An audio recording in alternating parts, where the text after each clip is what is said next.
Hello friends, welcome to prime. पिछले episode के अंत तक हम देखा था लियोन की लाइफ की सारी प्रॉब्लम पूरी तरह सॉल्व हो चुकी है और अब यही चीज लियोन की लाइफ की एक नई प्रॉब्लम बन गई है। उसकी लाइफ पूरी तरह खाली है, उसे समझ में नहीं आ रहा उसे क्या करना चाहिए क्योंकि उसके पास में अभी फिलहाल के लिए कुछ भी गोल नहीं है। इसी वजह से वो कुछ दिनों के लिए थोड़ा परेशान हो जाता है, लेकिन तभी लाइफ के अंदर कुछ अच्छी चीज होती है, यानी कि कुछ प्रॉब्लम उसे सामने आ जाती है। ये सारी कुछ रेफ्यूजीज है जो कि दूसरी सिटी से लियोन की सिटी के अंदर आए हैं। इन रेफ्यूजीज की संख्या कुछ हजारों में है, सबके सब फटियाल हालत में किस तरह से लड़खड़ाते हुए लियोन के पास तक पहुंचते हैं। इन रेफ्यूजीज का एक लीडर होता है जो कि लियोन के पास आकर उसे कहने लगता है कि आप ही है इस फ्रंटियर सिटी के लॉर्ड। लियोन कहता है नहीं, मैं वो नहीं हूँ, मैं उनका बेटा हूँ। ये बताओ तुम कौन हो? हम सब के सब सोर्टिनो नाम की एक सिटी से बिलोंग करते हैं। वहाँ के एक विलेज का मैं चीफ हूँ जिसका नाम है सोर्टी। कुछ टाइम पहले सोर्टी विलेज के चीफ मेरे फादर थे, लेकिन हाल ही में उनकी डेथ हो गई है। हमारे विलेज के ऊपर एक बहुत बड़ा मॉन्स्टर्स का अटैक हो गया था और इस अटैक के अंदर सब कुछ खत्म हो गया। ये अटैक न केवल हमारे विलेज के ऊपर हुआ था बल्कि हमारी पूरी सिटी इसके इम्पैक्ट के अंदर आई थी। मेरे फादर ने हमारे लॉर्ड के साथ मिलकर उन सारे मॉन्स्टर्स से फाइट करने की कोशिश की, लेकिन मेरे फादर की डेथ हो गई और उसके बाद में मैं उनका चीफ बना। लेकिन चीफ बनने के साथ में मेरे पर जिम्मेदारी आ गई है मेरे साथ के इन सारे लोगों की। ये सब कुछ इतना जल्दी में हुआ कि मुझे कुछ समझ में नहीं आया कि मुझे क्या करना चाहिए। केवल एक चीज समझ में आई कि मैं किसी भी तरीके से सिटी से निकलना होगा और किसी ऐसी जगह पहुंचना होगा जब वह आराम से कुछ टाइम रह सके। तभी लियोन एकदम से इस बंदे को बीच में रोकता है और उससे कहने लगता है, एक मिनट रुको, तुमने भी क्या कहा कि तुम्हारे पर मॉन्स्टर्स का अटैक हुआ था? रेफ्यूजी लीडर बोलता है, हाँ हुआ था। ये मॉन्स्टर्स बहुत ज्यादा ताकतवर थे, उनका साइज कुछ बीटल्स की तरह था, लेकिन वो नॉर्मल बीटल से एकदम अलग थे। उनकी हाइट 6 फीट से भी कहीं ज्यादा थी और इसके अलावा वो नंबर से भी कहीं ज्यादा थे। तुम एक तरीके से ये कह सकते हो जैसे मधुमक्खी के झुंड के अंदर किसी मधुमक्खियां होती है, वैसे ही वो बीटलों का एक बहुत बड़ा झुंड था जिन्होंने हम पर अटैक कर दिया। हमारे पास में बचने के ज्यादा मौके नहीं थे। वो सारे बीटल्स एक सुनामी की तरह आए और एक के साथ में सब कुछ बहा के ले गए। ये सुनकर जेवियर लियोन के पास में आता है और उसे कहने लगता है, मुझे तो ऐसा लग रहा है ये भी मॉन्स्टर डोमिन का एक पार्ट है। हमारे ऊपर ही केवल अटैक नहीं हो रहा है और भी कई जगह है जहाँ पर अटैक हो रहा है। हम तो इस ट्रिक से सर्वाइव कर गए, लेकिन हर सिटी का हाल ऐसा नहीं है। ये सुनकर लियोन सोचने लगता है, हाँ जेवियर बिल्कुल ठीक कह रहा है। जिस तरीके से हम पर अटैक हो रहा है, अटैक तो बाकी सिटी से भी हो रहे होंगे, क्योंकि मॉन्स्टर्स को ठीक तरह से नहीं पता है कि उन्हें किस टाइम पर किस सिटी पर अटैक करना है। वो पूरी तरह से बेलगाम होकर कहीं पर भी अटैक कर सकता है। अब यहाँ पर तो हमारे पास में प्रॉपर डिफेंस है, एक अच्छी स्ट्रेटेजी है कि किस तरीके से इन सारे मॉन्स्टर्स से फाइट करनी है, लेकिन हर किसी के पास में ऐसा कुछ नहीं है। ताकतवर सिटीज के अंदर तो ऐसे बहुत सारे नेट्स होते हैं जो कि उन्हें प्रोटेक्ट करते हैं, लेकिन कमजोर सिटीज के पास में तो ऐसा भी कुछ नहीं होता। अगर किसी मॉन्स्टर का अटैक होता है तो उनके पास केवल दो ही ऑप्शन होता है, या तो उस मॉन्स्टर के हाथों से मारे जाएं या फिर उस जगह को खाली कर दे। अब इनके पास में 3 जगह थी जहाँ से वो निकल के आ सकते थे। ये सब के सब सोटी विलेज के अंदर रहते हैं जो कि जंगल के काफी ज्यादा पास में है। ये जंगल की तरफ नहीं जा सकते, आगे साउथ की तरफ जाएंगे तो वहां से एक अलग ही सिटी शुरू हो जाएगी और अगर इन्हें वहां पर एंटर करना है तो काफी कुछ करना पड़ेगा, अलग तरह की फॉर्मेलिटीज को पूरा करना होगा। और वहीं अगर ये समुद्र की तरफ जाएंगे तो वहां पड़ेगा काउंट क्रेमो, जिससे बात करने के लिए इन्हें काफी लंबा वेट करना पड़ेगा, क्योंकि समुद्र के अंदर ट्रेवलिंग करने के अपने अलग रूल होते हैं। तो उनके पास में केवल एक ही ऑप्शन बचता है जो कि है फ्रंटियर सिटी, जो कि इनके लिए एक बेस्ट ऑप्शन है। वैसे चाहे तो विस्काउंट लोकाना भी जा सकते हैं जो कि फ्रंटियर सिटी के पास में ही है और हमारी वजह से वो जगह भी अब पूरी तरह सेफ है। लेकिन अभी फिलहाल मैं यहाँ पर ये सोच रहा हूँ, जब एक विलेज के अटैक हुआ तब इतने सारे लोग आ गए, लेकिन जब बड़ी बड़ी सिटीज के ऊपर और भी कई सारी सिटीज के ऊपर अटैक होगा तब कितने लोग आएंगे? इनकी संख्या हजारों से लाखों तक पहुंचेगी। लियोन सोच रहा होता है इसी टाइम पर ये सामने जितने रिफ्यूजी होता है ये सब के सब लियोन के सामने घुटने टेक देते हैं और उसे कहने लगता है, प्लीज हमारी मदद करो, हम यहाँ पर आपसे ज्यादा कुछ नहीं मांग रहे हैं, हमें केवल एक छोटा सा कोना दे देना और इसके अलावा अगर थोड़ी बहुत बासी ब्रेड भी दे दोगे तो भी हमारा काम चल जाएगा। हमारे इस ग्रुप के अंदर कई सारे बच्चे और बूढ़े हैं जो कि काफी लंबे टाइम से भूखे हैं, प्लीज उनके लिए थोड़ा बहुत खाने का इंतजाम करा दीजिए। इसी समय जेवियर लियोन के पास में आता है और उससे कहने लगता है, कुछ भी डिसीजन लेने से पहले अच्छी तरह सोच लेना। मुझे पता है इन लोगों को यहाँ पर रखने में हमारा कुछ फायदा नहीं है, लेकिन फिर भी ये लोग यहाँ पर हमारी मदद के लिए आए हैं, इन्हें उम्मीद है हम यहाँ पर इनकी मदद कर पाएंगे, तो हमें इनकी उम्मीद को इससे छोड़ना नहीं चाहिए। तुम अच्छी तरह सोच लो कि हम किसी तरीके से इनकी कोई मदद कर सकते हैं। जी कहते हुए जीवन को यहाँ पर उम्मीद होती है कि लियोन इन लोग यहाँ से जाने के लिए कहेगा, क्योंकि इन रिफ्यूजीज को यहाँ पर रखने का कुछ फायदा नहीं है और लियोन की आदतों को जीवन अच्छी तरह जानता है। लेकिन असल में यहाँ पर ऐसा कुछ भी नहीं होता। लियोन जोर से हंसने लगता है और फिर कहता है, ये तो बहुत एक्साइटेड है, अच्छा हुआ ये सारे लोग जहाँ पर आ गए। इस हंसी को देखकर जीवन थोड़ा चौंक जाता है और वो कहने लगता है, तुम क्या कह रहे हो? इन लोगों के साथ में इतना कुछ बुरा हो गया, इन्हें अपनी सिटी छोड़नी पड़ी और इसके अंदर तुम्हें कुछ अच्छा दिखाई दे रहा है? लियोन कहता है, हाँ बिल्कुल, मुझे इसके अंदर बहुत कुछ अच्छा दिखाई दे रहा है, इसके अंदर केवल आंखों का फर्क है। तुम ऐसे सोचो, इतने सारे लोग यहाँ पर आए हैं हमारी फ्रंटियर सिटी के अंदर शामिल होने के लिए। सोचो जब ये हमारी सिटी के अंदर रहेंगे और हम इनसे टैक्स वसूलेंगे तो हमारे पास में कितना सारा पैसा आएगा, हर महीने हमारे रेवेन्यू कितना ज्यादा बढ़ जाएगा। लियोन की इस लाइन को सुनकर अब जीवेरो का तो गुस्सा आने लगता है। वो उससे कहता है, ये लोग यहाँ पर इतनी बुरी तरीके से इतनी बुरी हालत में ऐसे भटकते हुए हैं और तुम इस तरीके से अपने प्रॉफिट के बारे में सोच रहे हो, इनसे टैक्स वसूलने के बारे में सोच रहे हो, ये बिल्कुल भी ठीक नहीं है। इन लोगों की हालत देखो, क्या तुम्हें इनके ऊपर बिल्कुल भी तरस नहीं आ रहा? तुम्हें ये सोचना चाहिए कि तुम किस तरीके से इनकी मदद कर सकते हो, लेकिन तुम तो ये सोच रहे हो कि तुम्हें किस तरीके से इनसे पैसे कमाने हैं। लियोन कहता है, मैं तो ऐसा ही हूँ, किसी दूसरे के फायदे से पहले मैं अपना फायदा पहले सोचता हूँ, क्योंकि जब मेरा फायदा होगा तभी मैं किसी दूसरे का फायदा कर पाऊंगा। सर बेरियान, यहाँ से आपका काम शुरू होता है। कुछ नाइट्स को अपने साथ शामिल कर लीजिए और उनकी मदद से इन सभी लोगों के लिए रहने की व्यवस्था कीजिए और इसके अलावा मैं चाहता हूँ इन सभी को प्रॉपर तौर पर अच्छा खाना दिया जाए। लियोन की बात सुनकर सामने के जितने भी रेफ्यूजी होते हैं वो सबके सब उसके सामने सर झुका देते हैं और जोर से उसे थैंक यू विश करने लगता है। इसके बाद लियोन जाने लगता है और एंड में कहता है जल्दी से इन सभी लोग काउंट कर लो, ये कितने लोग हैं, मुझे इन लोगों के रिगार्डिंग पूरी रिपोर्ट चाहिए। लियोन के जाने के बाद में बेरियन जेवियर के पास में आकर उसे कुछ ज्ञान देने की कोशिश करता है। उसे कहता है तुम कितने लंबे टाइम से मास्टर लियोन के साथ में,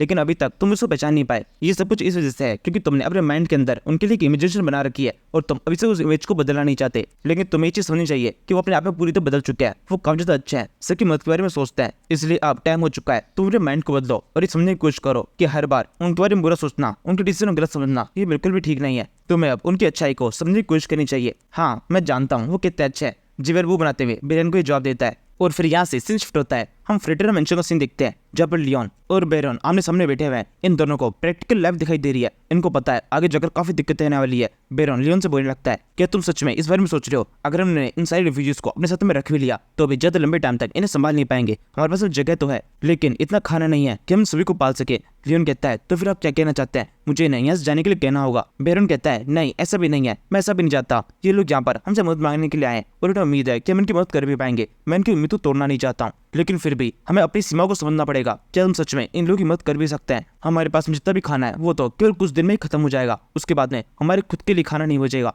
और तब कहीं हमारे लिए ऐसी ना हो जाए कि हमें खुद भी इन लोगों के साथ में शामिल होकर किसी दूसरी जगह पर रिफ्यूजी बनना पड़े। इसी समय लियोन के माइंड में एक शानदार आइडिया आता है। वो कहने लगता है नहीं ऐसा कुछ भी नहीं होगा, मेरे पास में एक तरीका आ चुका है जिससे खाने की प्रॉब्लम तो कुछ टाइम के लिए सोल्व हो जाएगी। ये कहने के बाद में लियोन बेरन को लेकर अपने साथ में आता है और उन्हें एक खाने का बहुत बड़ा ढेर दिखाता है। इस स्थल में काफी सारे कीड़े हैं जो कुछ टाइम पहले फ्रंटियर सिटी के ऊपर अटैक करने के लिए आए हुए थे। इन कीड़ों को अभी तक यहाँ पर संभाल के रखा गया है। यहाँ पर लियोन के साथ में उसकी मदर मार्बेला भी होती है। लियोन इन सब चीजों को अपने मदर फादर को दिखाता है और फिर कहने लगता है देखो ये है वो सारा खाना जो कि हम इन सारे लोगों को खाने के लिए देंगे। बेरन वो बनाते हुए कहने लगता है कि सच में इन सारे लोगों को ये खाना देना बिल्कुल ठीक होगा। असल में सारे कीड़े हैं, अपने मेहमानों को ऐसे कीड़े खाने के लिए नहीं दे सकते। इसी से मार्बेला खुद आगे बढ़कर इन कीड़ों को खाना शुरू कर देती है और फिर कहती है नहीं ये इतने बुरे नहीं है। ये सुनकर बेरन कहता है मार्बेला ये किस तरह की हरकत है, तुम इस तरीके से इन कीड़ों को नहीं खा सकती। हम तो अपने मेहमानों को भी इसे खाने के लिए नहीं दे रहे और तुम खुद से इसे खाना शुरू कर दी। मार्बेला बोलती है जब मैं खुद इसे खाऊंगी तभी बाकी लोग इसे खाने के बारे में सोचेंगे। और आप ही सोचिए ना वो ऑक्स जो कि अपनी बॉडी के लिए कब तक कॉन्शियस रहते हैं, अगर वो भी इस खाने को खा सकते हैं तो यानी इसका मतलब ये जरूर से खाने लायक होगा। बस इस खाने के अंदर एक छोटी सी दिक्कत है, इसके अंदर बहुत ही अजीब सी स्मेल आती है। अगर इस स्मेल की प्रॉब्लम को सोल्व कर दिया जाए तब तो ये काफी शानदार हो जाएगा। लियोन मुझे ऐसा लगता है इस प्रॉब्लम को मैं सोल्व कर सकती हूँ, कैसा रहेगा, कैटरिंग का पूरा काम मैं संभालू। ये सुनने के साथ में लियोन काफी खुश जाता है और आगे बोलने लगता है मुझे पता ही था आप ऐसा ही कुछ कहेंगी, इस वजह से मैं आपको अपने साथ में यहाँ पर लेके आया था और मुझे पूरा यकीन है अगर आप इस काम को संभालेगी तो हमारी खाने की प्रॉब्लम तो सॉल्व हो ही जाएगी और अब मैं बाकी चीजों के ऊपर फोकस कर पाऊंगा। इसकी बात है हम कुछ देर बाद देखते हैं एक जगह पर काफी सारे तंबू लगाए जा रहे हैं। इस तंबू लगाने के काम के अंदर काफी सारे सोल्जर्स और इसके अलावा लियोन के साथ में जितने भी ऑर्क्स होते हैं वो भी मदद करते हैं। लियोन ने अपनी सिटी के एक बहुत बड़े एरिया को केवल रेफ्यूजीज के लिए बुक कर दिया है और यहाँ पर टेम्पररी हाउस बनाया गया है ताकि उन सभी को इन शेल्टर्स के अंदर अच्छी तरीके से भरा जा सके। लियोन यहाँ पर इस जगह को चेक करने के लिए आता है। लियोन के साथ में यह ब्लैंक भी है जो कि उसे कहने लगता है पहले जितने भी लोग आए थे उन सभी को तो हमने अच्छी तरह जगह दे दी है, लेकिन अब हमें उम्मीद है और भी काफी सारे लोग यहाँ पर आने वाले हैं। ये तो केवल शुरुआत है, इस वजह से उन लोगों के लिए भी हमने काफी सारी तैयारी शुरू कर दी है, जल्दी उनके लिए भी जगह तैयार हो जाएगी। लियोन कहता है अभी तक ये काम कंप्लीट नहीं हुआ, मेरी उम्मीद के हिसाब से आज ही काफी सारे लोग आने चाहिए। हमें उनके आने से पहले सारी तैयारी करके कंप्लीट करना होगा क्योंकि वो लोग पहले कब तक थके हुए होंगे। उन्हें यहाँ पर आने के बाद में भी अगर इंतजार करना पड़ा तब तो उनकी हालत और ज्यादा खराब हो जाएगी। लियोन इतना कह रहा होता है तभी बंदे के जो चिल्लाने की आवाज आती है जो कि एक वॉच टावर के ऊपर खड़ा हुआ है। वो अपना झंडा हिलाते हुए कहने लगता है लगभग 100 की संख्या में लोग इस तरफ आ रहे हैं और उनकी हालत देखकर ऐसा लग रहा है ये कोई सोल्जर्स नहीं है, ये भी रिफ्यूजी है। ये सुनकर लियोन हंसते हुए लगता है जैसे कि उम्मीद थी ये सारे लोग यहाँ पर आ रहे हैं, मेरी उम्मीद से ये कुछ ज्यादा जल्दी है, लेकिन चलो हमारे लिए बढ़िया ही है, उनके आने से पहले हम सारी तैयारी कंप्लीट कर देंगे। प्रोडोंग काम पर लग जाओ। लियोन की तकनीक के साथ में उससे एक मोस्टर प्रोडोंग जमीन के अंदर खड्डे करना शुरू कर देता है। यहाँ पर असल में कंट्रोल स्ट्रक्चर बनाने की तैयारी की जा रही है और इस काम क्योंकि इस बार बहुत ज्यादा फास्ट तरीके से करना है इसलिए मोस्टर्स भी इस काम की मदद कर रहे हैं और साथ में काफी सारे ह्यूमंस भी साइड में खड़ा होकर बेरियन भी इस काम को संभाल रहा होता है। अपने सारे वर्कर्स को ऑर्डर देता है कि सब के सब इस मोस्टर के साथ में काम पर लग जाए। जैसे तीसरी तरफ बेंगुल भी अपने काम के अंदर लगी हुई है, उसकी पूंछ को थोड़ा अलग तरीके का स्ट्रक्चर दिया गया है, पूंछ के अंदर एक अजीब मशीन लगा दी गई है। ये भी जरूर से किस तरीके से कंस्ट्रक्शन में काम आ रही होगी कुछ समझ में नहीं आ रहा। जो भी हो सारा काम कब जोरों शोरों से चल रहा है। 2 ग्रुप साउथ की तरफ से और 3 ग्रुप नॉर्थ की तरफ से अब तक फ्रंटियर सिटी के अंदर आ चुके हैं और लियोन को जितने लोग की उम्मीद थी ये नंबर उनसे भी कहीं ज्यादा है। इसके बाद में हम कैटरिंग एरिया का सीन देखते हैं जहाँ मार्बेला ने भी कमर कस ली है, उसके साथ में और भी काफी सारी लेडीज होती है, उन सभी से बोलने लगती है काफी सारे लोग यहाँ पर हमारा हमारा इंतजार कर रहे हैं उन सभी को खाना चाहिए और हमें उन्हें काफी सारा खाना लाके देना होगा। ये सब कुछ हमारी जिम्मेदारी है। हमारे पास में केवल एक ही तरह की डिश है और उसी की मदद से हमें काफी कुछ ऐसा बनाना होगा ताकि उस सारे लोग इसे खा सके। ये सुनकर इन सभी लेडीज से हमने सेम प्रॉब्लम होती है कि वो जो सारा खाना है उसके अंदर केवल कीड़े हैं और कीड़ों के अंदर से बहुत अजीब सी स्मेल आती है। उस स्मेल को कैसे हटाया जाएगा? अगर उस खाने के अंदर वो स्मेल रहेगी तो किसी के लिए भी उसे खाना काफी मुश्किल होगा। इसकी जवाब में मार्बेला केवल अपने पास से एक कुकिंग बुक निकालती है और फिर इन सभी को दिखाते हुए कहने लगती है इसके अंदर ऐसे बहुत सारे डिशेज है जिसका हम यूज कर सकते हैं। अगर हम इन तरीके को यूज करेंगे तो उसके बाद में खाने के अंदर से कोई स्मेल नहीं आएगी। ये मुझे मेरे बेटे ने ला के दी है। उसने एक बार एक ड्रैगन से फाइट की थी, उस ड्रैगन की गुफा के अंदर ये मिली है। ये कहते हुए मार्बेला इस किताब की रेयरिटी को और ज्यादा बढ़ा देती है ताकि यहाँ पे जितने भी कुक्स है उन सभी को इसके ऊपर और ज्यादा भरोसा हो जाए और वो ये चीज मान ले कि इसकी मदद से जो भी खुशबू वगैरह आ रही है उसको कम किया जा सकता है। जब ये सारी लेडीज इस रेसिपी बुक की इस कहानी को सुनते हैं तो सबके सब काफी चौंक जाती है और साथ में उनके विश्वास भी हो जाता है कि इसकी टोटका का यूज करके खाने के अंदर स्मेल कम कर सकते हैं। असल में इसके अंदर ऐसा कुछ लिखा भी है क्योंकि ये बुक लियोन ने लाके दी है, लेकिन अब क्योंकि इसके पीछे एक कहानी जोड़ दी गई है तो ये सारे कुक्स और भी ज्यादा मेहनत से इन सारे तरीकों को यूज करके खाने के अंदर स्मेल को कम करने की कोशिश करेंगे। इसके बाद में हम आखिरी में लियोन को देखते हैं जो केवल एक सुपरवाइजर है। वो थोड़ा दूर से ये सब कुछ देख रहा है। उसके सामने एक बड़ी प्रॉब्लम है। वो सोचने लगता है मैंने इन सारे लोगों को यहाँ पर रख तो लिया है लेकिन क्या सच में हम सभी को यहाँ पर लंबे टाइम तक रख सकते हैं? हमारे पास जितनी भी जगह थी वो सही से यूज हो चुकी है। हम चाहे तो यहाँ से ईस्टर्न माउंटेन्स की तरफ मूव हो सकते हैं जहाँ पर मैंने सारे ऑर्ब्स को रखा है, लेकिन फिर भी जगह तो कम पड़ेगी। एक टाइम ऐसा आएगा जब हमारे पास जितनी भी जगह है वो सही से यूज हो जाएगी, सारे रिसोर्सेज भी हम यूज कर चुके होंगे। तो उसके बाद में हम क्या करेंगे? अभी फिलहाल तो सब कुछ चल रहा है लेकिन धीरे धीरे करके जब ये सारे लोग लंबे टाइम तक यहाँ पर रुकेंगे तो उसके बाद में हमारे पास में कुछ भी नहीं बचेगा। मुझे समझ में नहीं आ रहा है मुझे क्या करना चाहिए। शायद से मैं पागल हो जाऊंगा, मेरा दिमाग फट जाएगा। मुझे ऐसा लग रहा है मैंने एक बहुत बेकार सा मूव खेला है। इन लोगों को मुझे यहाँ पर रखना ही नहीं चाहिए था। शायद से मुझे यहाँ से जाने के लिए कह देना चाहिए। जेकिते लियोन काफी ज्यादा इरिटेट सा हो रहा होता है। इस टाइम पर उसे नीचे की साइड से एक बच्चे की रोने की आवाज आती है। लियोन थोड़ा कान ला के सुनने लगता है। बच्चा रोते हुए अपनी मॉम से कह रहा है कि ये जगह अच्छी नहीं है, हमें घर जाना है, मैं दोबारा से घर के अंदर जाके रहना चाहता हूँ, हमारा घर कितना अच्छा था। उस बच्चे की मॉम बोलती है रोडी तुम्हें इसलिए रोना नहीं चाहिए, तुम्हें एक चीज समझ लेनी चाहिए कि हमारा जो घर था अब वो घर नहीं रहा। हम पूरी तरीके से बेघर हो चुके हैं और हमें इसी तरीके से भटकना होगा। वो तो अच्छा हुआ इन लोगों का जो कि मुझे यहाँ पर जगह दे रहे हैं। मेरे साथ में तुम भी यहाँ पर रह पा रहे हो, वरना हमें और भी लंबे टाइम तक ऐसे भटकना पड़ता और शायद से हमें खाने के लिए भी कुछ ना मिलता। बच्चा आगे बोलता है तो फिर क्या हुआ, पापा है ना, पापा हमारे लिए एक नया घर बना देंगे और फिर उसके बाद में हम उस नए घर के तो शिफ्ट हो जाएंगे। ये सुनकर वो लेडी और भी ज्यादा परेशान हो जाती है और वो कहने लगती है नहीं तुम्हारे फादर नहीं बल्कि मैं तुम्हारे लिए एक नया घर बनाऊंगी, बस कुछ टाइम रुको। लियोन यहाँ पर इन दोनों माँ बेटे की इन बातों को सुन रहा होता है और इस सुनने के साथ में वो जो कुछ भी सोच रहा था वो सब कुछ पूरी तरह बदल जाता है और साथ में लियोन को अब इनके दुख का भी थोड़ा एहसास होने लगता है। लियोन को याद आता है कुछ टाइम पहले जब वो अपने नॉर्मल वर्ल्ड के अंदर रहता था, वो छोटा बच्चा था, तब इन्होंने एक नया घर खरीदा था। उस टाइम पर लियोन की मदर और फादर दोनों जिंदा थे। जब वो नए घर के अंदर अपने सारे सामान को रख रहे थे उस टाइम पर उनके चेहरे के ऊपर एक अलग ही स्माइल थी। वो पूरे समय उस घर के अंदर घूमते हुए कहते रहते थे कि उनका घर है ये। वो फाइनली अपने नए घर के अंदर शिफ्ट हो चुके हैं। जब भी लियोन की मदर और फादर इस बात को रिपीट किया करते थे तो उनके चेहरे के ऊपर एक अलग ही स्माइल आया करती थी जो कि आगे की लाइफ के अंदर कभी भी दिखाई नहीं थी। वो जो अपार्टमेंट था वो कुछ खास नहीं था, एक अजीब सी जगह पर एक छोटी सी बिल्डिंग के अंदर था जिसके अंदर और भी काफी सारे लोग रहते थे। अपार्टमेंट भी काफी छोटा सा था लेकिन इसके बावजूद भी उस छोटे से अपार्टमेंट के अंदर लियोन ने अपनी लाइफ के सबसे ज्यादा खुशनुमा पल जिए हैं जिसकी बराबरी बाकी किसी भी और चीज से नहीं हो सकती। इसी के साथ में लियोन को एहसास होता है कि घर की क्या वैल्यू होती है, इससे फर्क नहीं पड़ता कि वो कितना बड़ा है। और इसके साथ में लियोन को ये चीज समझ आती है कि इन लोगों ने जिन्होंने अपना घर खोया है सब कुछ छोड़कर यहाँ पर इस फ्रंटियर सिटी के अंदर आसरा लेने के लिए आए, उनके लिए भी ये दुख किसी भी तरह छोटा नहीं है। ये चीज समझने के साथ में लियोन डिसाइड कर लेता है वो किसी भी तरीके से इन लोगों की मदद करेगा, चाहे कुछ भी हो जाए। इनमें से किसी को भी अब यहाँ से आगे कहीं और भटकने की जरूरत नहीं है। ये सोचते हुए लियोन खड़ा होता है और फिर कहता है मेरे दोस्त मैं तुमसे वादा करता हूँ कुछ टाइम के अंदर तुम सभी के पास में तुम्हारा अपना खुद का घर होगा जिसे देखकर तुम ये कह पाओगे कि तुम्हारा घर है। और इसके अलावा तुम सभी लोगों से मैं ये भी वादा करता हूँ कि सबकी लाइफ को दोबारा से नॉर्मल करने की कोशिश करूंगा। लियोन जब ये सब कुछ कह रहा होता है तब जेवियर ठीक उसके पीछे खड़ा हुआ है और उसे सुनने के बाद में काफी ज्यादा खुशी सी होती है। उसके चेहरे के ऊपर एक हल्की स्माइल आती है। लियोन उसको देखता है और फिर कहने लगता है जेवियर टाइम हो चुका है, हम दोबारा से काम पर लगे, ये हमारी लाइफ का सबसे बड़ा कंस्ट्रक्शन प्रोजेक्ट होगा। तुम क्या करना चाहते हो? क्या तुम्हारे पास सच में ऐसा कोई प्लान है जिसकी मदद से हम इन सारे लोगों को रहने की जगह दे पाए? लियोन कहता है हाँ बिल्कुल मेरे पास भी प्लान है, बल्कि ये प्लान और जो शानदार है। अगर हम इसे सही तरह से एग्जीक्यूट कर देंगे तो उसके बाद में न केवल इन लोगों को बल्कि और भी काफी सारे लोगों को रहने की जगह मिल जाएगी। जेवियर कहता है आप क्या बनाने वाले हैं? लियोन कहता है कुछ मॉडर्न। अब टाइम हो चुका है मैं इन सभी लोगों को कॉम्प्लेक्स के अंदर रहना सिखाऊं। बताऊं कॉम्प्लेक्स, अपार्टमेंट्स, ये सब कुछ क्या होता है? ये दोनों ही एकदम नए वर्ड है जिससे मैं इन सभी लोगों को इंट्रोड्यूस कराऊंगा और इन्हीं की मदद से इन सभी लोगों को रहने के लिए एक जगह मिलेगी। ये कितने लियोन अपना फावड़ा लेकर वहां से आगे बढ़ जाता है। असल में अपार्टमेंट बिल्डिंग्स को पूरे वर्ल्ड के अंदर कई जगहों बनाया जाता है, स्पेशली उन जगहों पर जहाँ पर जनसंख्या बहुत ज्यादा हो। इस प्रोजेक्ट में एक छोटी जगह के ऊपर एक बहुत बड़ी सी बिल्डिंग बनाई जाती है और हर एक बिल्डिंग के अंदर कई सैकड़ों अपार्टमेंट्स होते हैं। हर एक अपार्टमेंट के अंदर कई सारे लोग रह सकते हैं। इस तरीके से एक छोटी सी बिल्डिंग की मदद से कई सारे लोगों को रहने की जगह मिल जाती है। इस तरीके का यूज करके एक छोटी सी लैंड एरिया के अंदर काफी सारे लोग रह पाते हैं और इसके अलावा कंस्ट्रक्शन कॉस्ट भी काफी ज्यादा कम हो जाती है। लियोन अब इसी तरीके के प्रोजेक्ट को यहाँ पर फ्रंटियर सिटी के अंदर एग्जीक्यूट करना चाहता है और इसी के लिए उसने एक परफेक्ट जगह भी ढूंढ ली है, जो कि एक नदी के किनारे है। लियोन यहाँ पहुंचने के पास में अपनी आंखों की पावर को यूज करके इस जगह पर पूरा एक मैप तैयार कर लेता है कि किस तरीके से उसे अपनी पूरी सिटी बसानी है।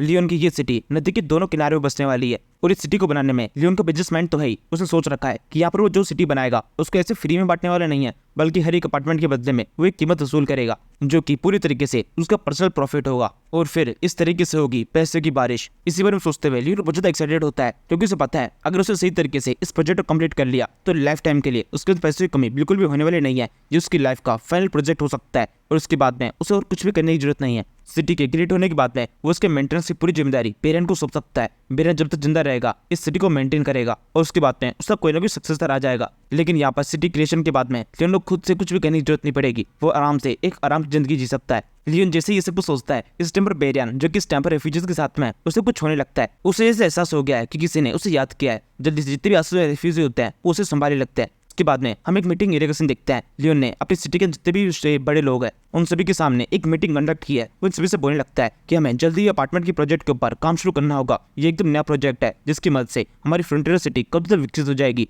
हमारे पास में कब से लोगों को रखने की जगह होगी। इस प्रोजेक्ट के बारे में जो कुछ भी है वो मैं अभी आप सभी को बताने वाला हूँ, तो इसके ऊपर पूरा ध्यान दीजिएगा। क्या यहाँ पर आप ऐसे किसी को भी इस प्रोजेक्ट से किसी भी तरह की दिक्कत है? जिवियर हाथ उठाते बोलने लगता है, हाँ मुझे दिक्कत है। लियोन कहता है तो फिर ठीक है, अपनी दिक्कत को अपने पास में रखो। जिवियर कहता है ये क्या बात हुई, तुम अभी दिक्कत पूछ रहे थे, मैं बता रहा हूँ ना। लियोन कहता है लेकिन मुझे सुननी ही नहीं है, अपनी दिक्कत को अपने पास में रखो, ये प्रोजेक्ट तो होके रहेगा। जी सुनकर जिवियर को काफी गुस्सा आता है। वो बेरन की तो देखने लगता है। उसे उम्मीद होती है कि बेरन किसी तरीके से उसे सपोर्ट करेगा, लेकिन बेरन की खुद की हालत काफी खराब है। वो काफी लंबे टाइम से रेफ्यूजीज का ध्यान रख रहा है, इस वजह से वो काफी थका हुआ है। ठीक तरीके से इस प्रोजेक्ट के अंदर से ध्यान नहीं दे पा रहा। इस रेटिंग में उसका बिल्कुल भी ध्यान नहीं है। वो बस शांति से मुंह लटका के बैठा होता है। इसके बाद में लियोन अपने पास से कुछ पेजेस को निकालता है और फिर से सभी लोगों को दिखाते हुए कहने लगता है ये एक ट्रेडिशनल डिजाइन है। इस तरह की बिल्डिंग्स कई सारी सिटीज के देखने को मिल जाती है। इसके अंदर एक गोल स्ट्रक्चर के रूप में एक बिल्डिंग को तैयार किया जाता है जिसके अंदर कई सारे बेडरूम्स होते हैं और इस बिल्डिंग के अंदर काफी सारे लोग रहते हैं। इसे कहते हैं अपार्टमेंट। आम भाषा में इस तरह की बिल्डिंग को कहते हैं फुजिन और इसके अंदर जितने भी रूम होते हैं उन सभी को कहा जाता है तोलो। अभी फिलहाल जो ये बिल्डिंग क्रिएट की जाती है ये चारों तरफ से गोल होती है,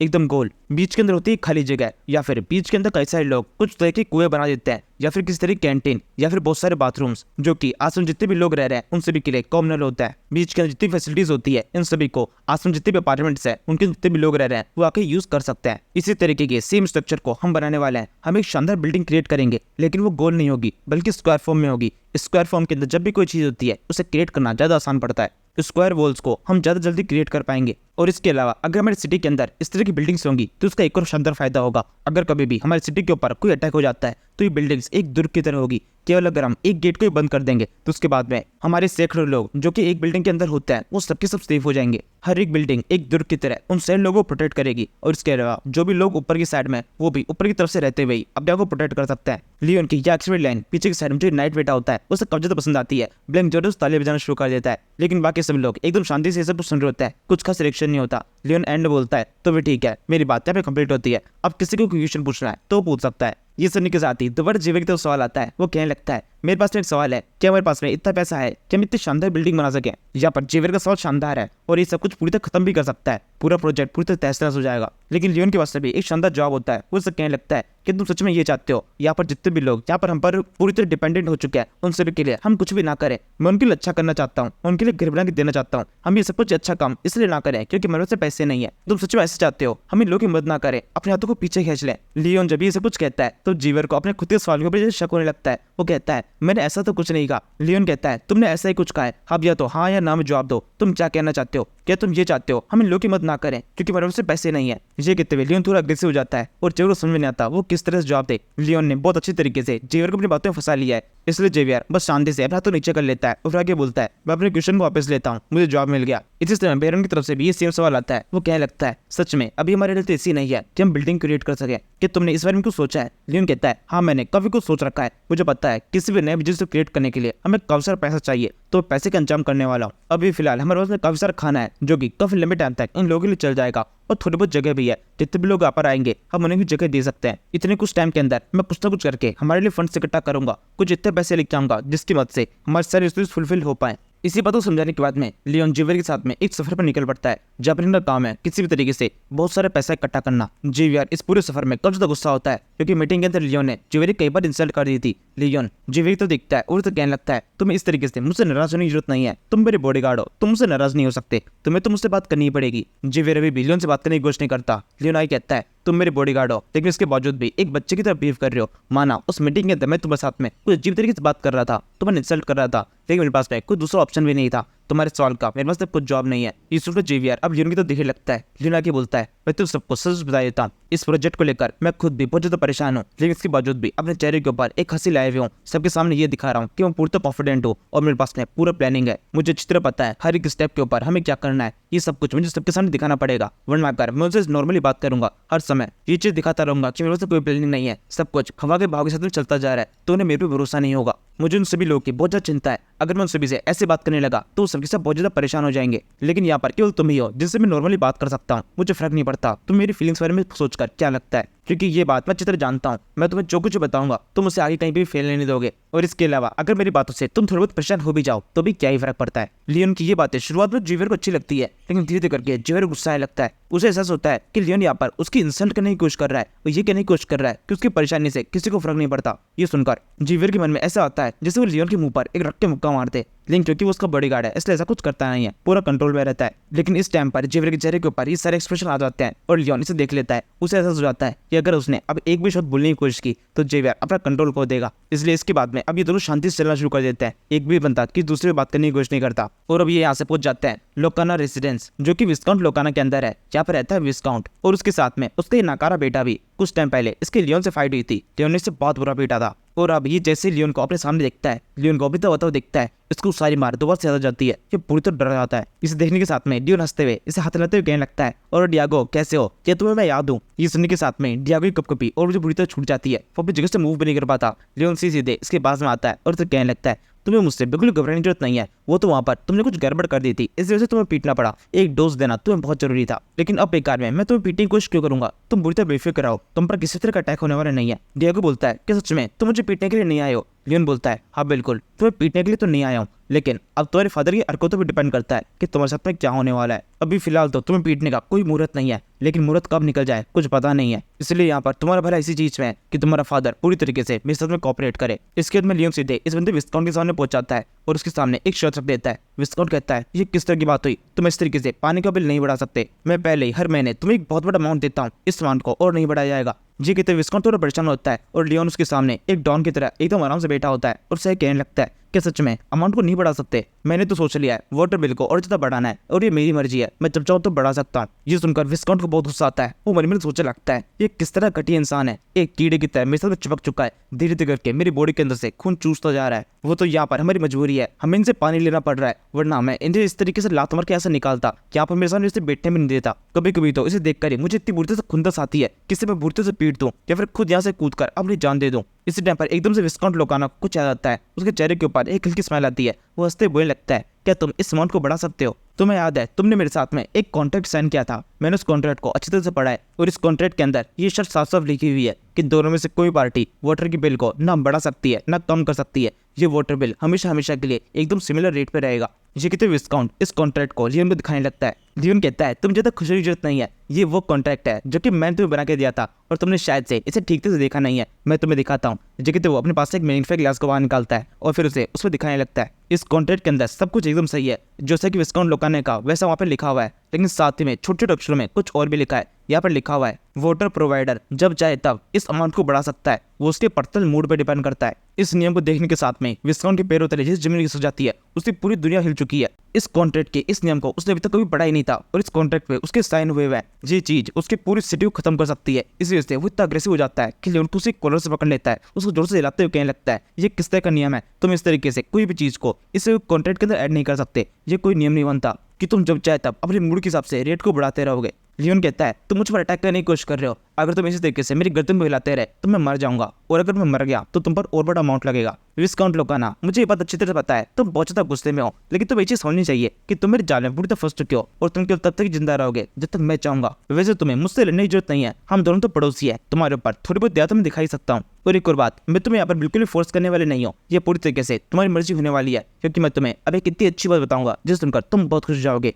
क्योंकि मेरी बात मानने में तुम्हारा भी फायदा है। ये सुनकर विस्काउंट फाइनली लियोन की गर्दन को छोड़ देता है। उसके चेहरे के ऊपर गुस्सा भी साफ दिखाई दे रहा है। लियोना के बोलता है तुम्हें पता है अभी हमारे पास में काफी सारे लोग हैं जो कि रिफ्यूजी बनकर आए हुए हैं, लगभग 6-7 ग्रुप हैं, जिनमें से हर एक के अंदर सैकड़ों की संख्या में लोग होंगे। और ये सारे रिफ्यूजी हमारे पास में क्यों आ रहे हैं, इसका कारण भी तुम्हें पता ही होगा, क्योंकि मॉन्स्टर डोमिनेट शुरू हो चुका है। काफी सारे मॉन्स्टर्स अलग अलग जगहों पर अटैक कर रहे हैं और उन लोगों के पास में कोई दूसरी जगह नहीं है, तो वो हमारी तरफ आ रहे हैं। हमारे पास जितने भी रिफ्यूजी आए हैं उनमें से 4-5 ग्रुप्स का ऐसा कहना है कि वो हमारे पास में आने से पहले विस्काउंट लोकाना के अंदर आए थे, लेकिन तुमने उन्हें अपने पास में रखने से मना कर दिया, उन्हें भगा दिया। इस तरह की परिस्थिति जब किसी दूसरी सिटी के ऊपर अटैक हुआ हो, उस टाइम पर जब लोग तुम्हारे पास में आते हैं तुम उन्हें यहाँ से भगा देते हो, ये एक बहुत ज्यादा घटिया हरकत है और इसके बदले में तुम्हें सजा हो सकती है। मैं इसके बारे में जाकर मैग्नेटो सिटी के अंदर तुम्हारी कंप्लेन कर सकता हूँ, लेकिन अगर तुम मेरी बात को मान जाते हो तो मैं ये सब कुछ भूल जाऊंगा। मैं भूल जाऊंगा कि ऐसा कुछ हुआ भी था, लोग तुम्हारे पास में आए थे, ये सब कुछ मैं भूल जाऊंगा। तो बताओ कैसी रही, ये तुम्हारे फायदे का सौदा है ना। ये सुनकर विस्काउंट लोकाना की जिंदगी के सारे क्लियर उड़ जाते हैं। वो कहने लगता है किस तरह का फायदे का सौदा, ये तो ब्लैकमेल है।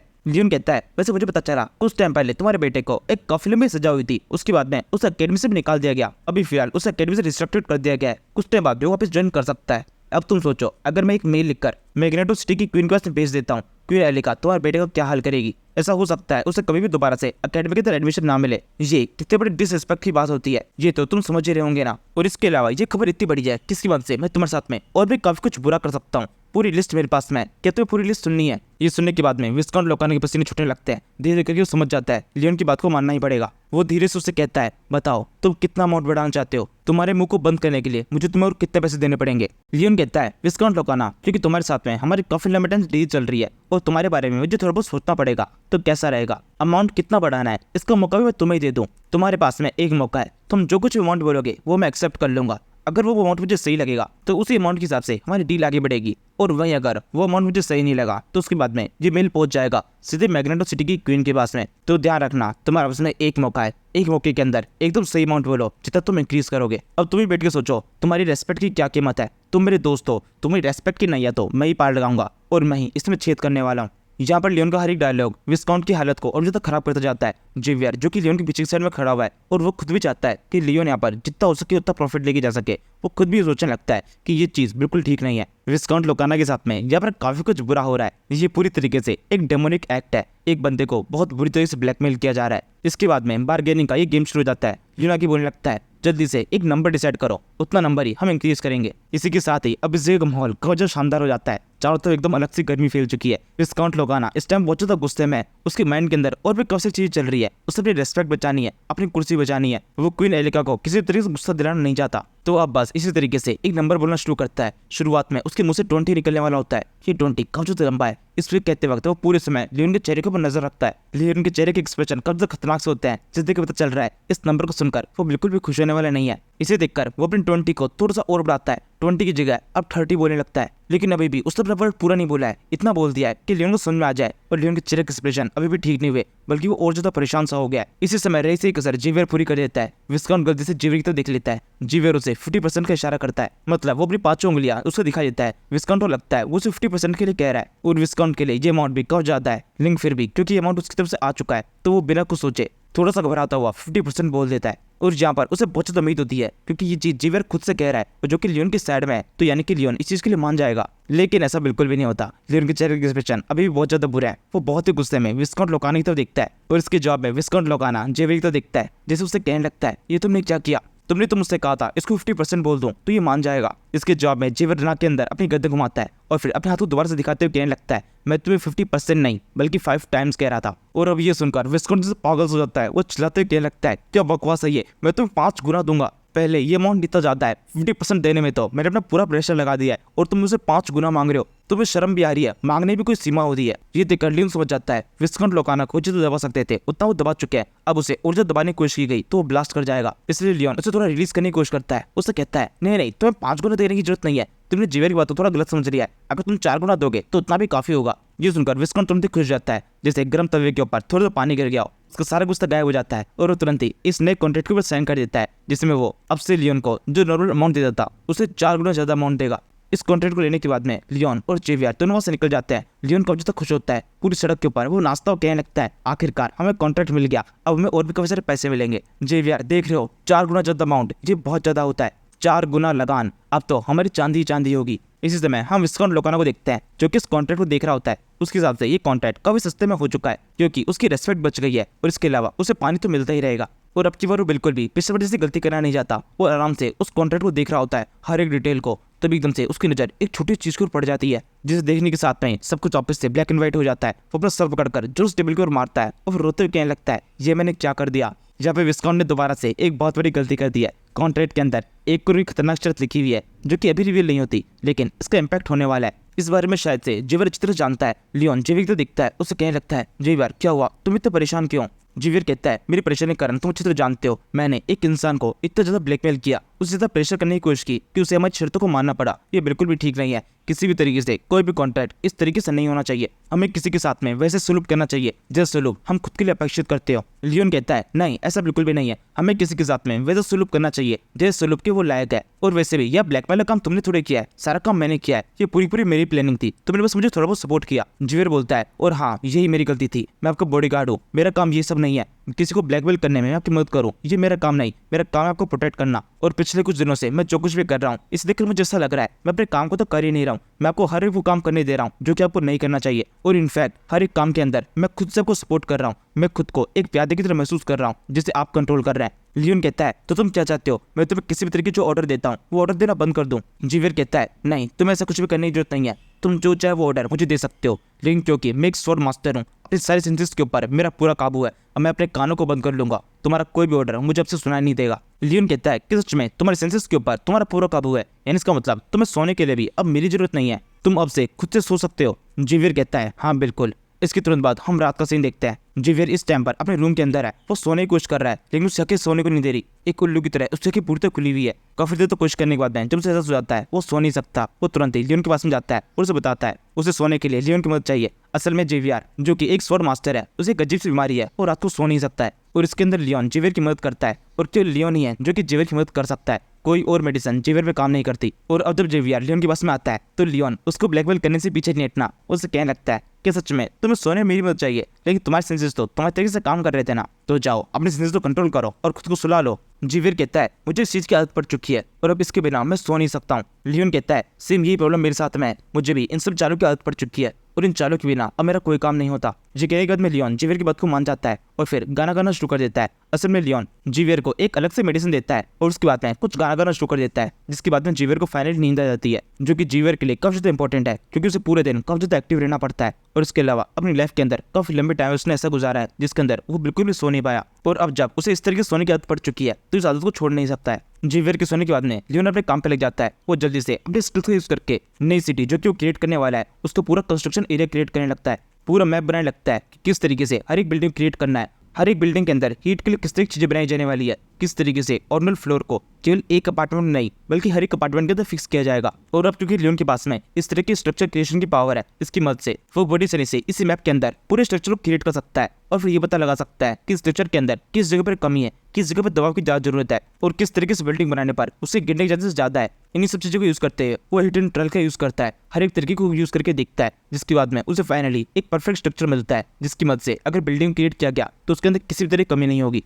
इसके बाद में अगले दिन सुबह हो जाती है। लियोन यहाँ पर अपने सारे साथियों के साथ में जेवियर, बेरियान और ब्लैंक तीनों के साथ में लियोन इन तीनों से बोलने लगता है मैंने पूरी प्लानिंग कर ली है, मैं तुम तीनों काम बांट देता हूँ, जल्दी से इस काम पे लग जाओ। ब्लैंक तुम्हारा काम होगा काउंट क्लेमो के पास में जाकर उन्हें ये बताना कि मैं यहाँ पर काफी सारे बिल्डर्स और कारपेंटर्स की जरूरत है, तो वो जितने भी लोग हो यहाँ पर हमारी मदद के लिए भेज सकते हैं, तो उन सभी को जल्दी हमारे पास से भेजे। इसके अलावा सर बेरियान आपका काम होगा सीमेंट की प्रोडक्शन को और ज्यादा तेज करना, हमें काफी सारे सीमेंट की जरूरत पड़ेगी, जैसे ये प्रोजेक्ट शुरू होगा हम उस सारे सीमेंट को यूज करेंगे। इसके अलावा जेवियर मैं चाहता हूँ आसपास की स्टेट से हमें जितना कुछ पैसा मिल सकता है, जितने भी रिसोर्स मिल सकता है और जितना मीट मिल सकता है वो सारा तुम जल्दी से इकट्ठा करो, क्योंकि हमारे जितने भी लोग हैं उन सभी खाने का इंतजाम तो हमें खुद को ही करना पड़ेगा। लियोन की बात सुनकर ये तीनों काम पे लग जाते हैं और लियोन अकेला पहुंच जाता है कंस्ट्रक्शन साइट के ऊपर। यहाँ पर काम शुरू हो चुका है, नींव खोदनी शुरू हो गई है और लियोन खुद से इसके अंदर लगा हुआ है। तभी बेरेन वहाँ पर आता है और लियोन से कहने लगता है लगभग 300 रिफ्यूजी और यहाँ पर हमारी तरफ आए हैं, उन सभी को भी हमारे इस ग्रुप के अंदर शामिल होना है। मुझे डर है अगर हमने इन 300 रिफ्यूजीज को और अपने साथ में शामिल कर लिया तो हमारे पास में जगह काफी ज्यादा कम हो जाएगी। लियोन कहता है अभी फिलहाल कुछ मत सोचो,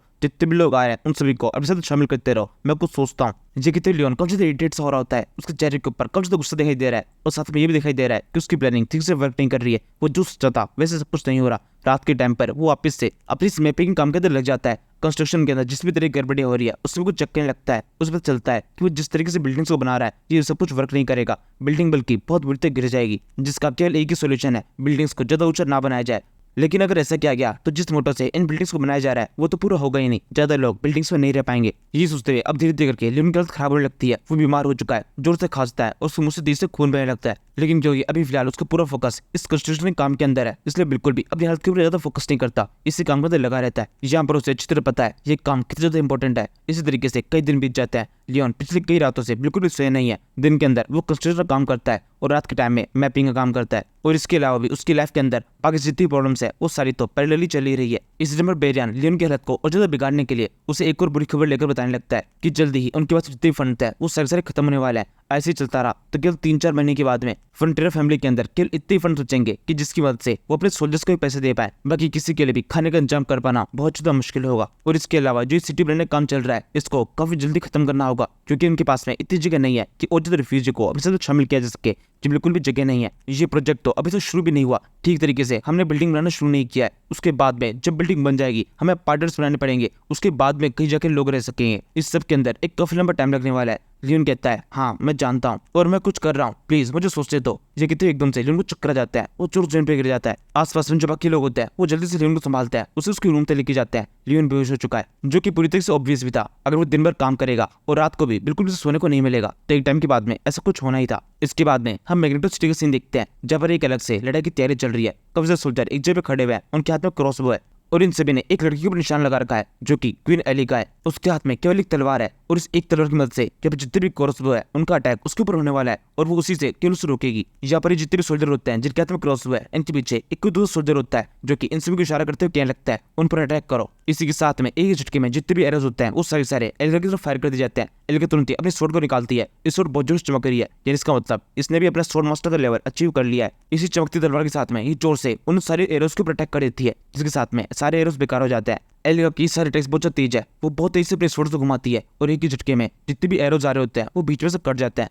जी देखकर जितने भी सोल्जर्स होते हैं वो सबके सब काफी चौंक जाते हैं। उन्हें एरिका के इतने शानदार प्रदर्शन की तो उम्मीद नहीं थी। जितने भी तीर थे उनमें से एक भी तीर ऐसा नहीं है जो कटने से बच गया हो। एरिका की बॉडी की टच छुपाना तो बहुत दूर की बात है। एरिका ने यहाँ पर इतना शानदार प्रदर्शन किया है, लेकिन इसके बावजूद भी वो खुद अंदर से खुश नहीं है, क्योंकि उसने जो कुछ भी किया ये सब कुछ इतना खास नहीं। ये असल में स्वॉर्ड मास्टर नहीं है, ये केवल एक और स्वॉर्ड है। यहाँ पर एरिका का गोल है किसी भी तरीके से स्वॉर्ड मास्टर स्टेज पे पहुंचना, लेकिन अभी तक वो पहुंची नहीं है। इसी वजह से वो काफी ज्यादा निराश है, क्योंकि इतने कुछ महीने से उसने जितनी मेहनत की है उसका कुछ भी इफेक्ट नहीं हो रहा है। वो अभी भी अपने उसी लेवल पर है जिस पर वो पहले थी। केवल फिलहाल उसने अपने ओरा स्वॉर्ड को एक्टिवेट किया है और ये सब कुछ एरिका इसलिए कर रही है क्योंकि पिछले टाइम पहले एक बॉडीगार्ड ने एरिका के ऊपर एक जानलेवा अटैक कर दिया था और उस टाइम पर एरिका उसके सामने कुछ भी नहीं कर पाई थी। किसी और को आकर यानी कि लियोन को आकर उसकी मदद करनी पड़ी थी। एरिका बिल्कुल वैसा नहीं चाहती है कि उसकी लाइफ के अंदर कभी भी इस सिचुएशन दोबारा आए कि किसी और को उसी की मदद करनी पड़े। इसी समय एक बंदा इस जगह पर आता है और फिर कहने लगता है मिस एरिका आपसे कुछ बात करनी थी। एरिका कहती है बोलो क्या काम है। ऑफिसर कहता है फ्रंटियर सिटी से एक मैसेंजर आया है, क्या उसको आपके सामने पेश किया जाए। एरिका बोलती है फ्रंटियर सिटी, हाँ बिल्कुल उन्हें मेरे सामने ले आओ।